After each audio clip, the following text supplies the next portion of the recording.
If you're looking to stop recurring charges on Facebook, follow these simple steps to manage your subscriptions effectively.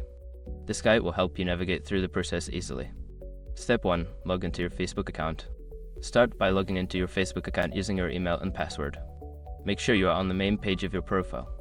Step 2. Access settings. Once logged in, click on the downward arrow in the top right corner of the page.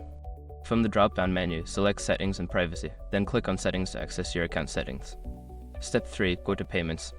Before filing a refund or dispute, use the #com link in the description to open the refund dispute deadline calculator and confirm your deadline. Step 4. Manage your subscriptions.